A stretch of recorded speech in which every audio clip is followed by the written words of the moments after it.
Scene 1. What if you could promise your child a life without the fear of cancer? What if you could stop Alzheimer's before it begins? This isn't sci-fi, it's CRISPR, and it's real. But in chasing a healthier future, are we risking a divided one? Scene 2. We've dreamed of rewriting the genetic lottery. Now we're doing it. From embryo screening to real gene editing, we've gone from selection to precision repair. PGD helped us pick the best embryos, but CRISPR lets us fix the broken ones. Scene 3.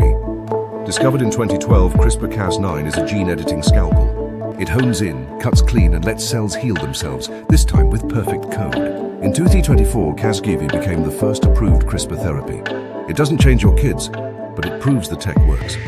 Scene 4. Imagine ending Huntington's, deleting cystic fibrosis, wiping out inherited blindness, blood disorders, and even cancer risk. Not enhancing, just healing. CRISPR could move us from managing illness to preventing it entirely. Scene 5.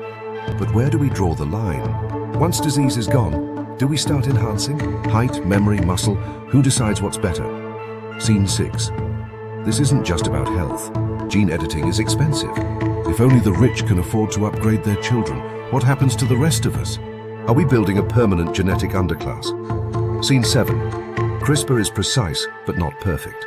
Off-target effects, unknown genetic interactions. Once edits are heritable, mistakes last forever.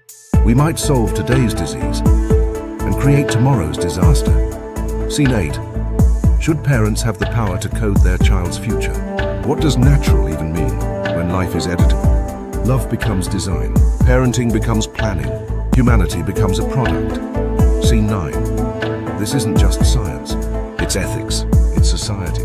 Two futures stand before us. One healed, one divided. Which one will we choose? Let us know in the comments.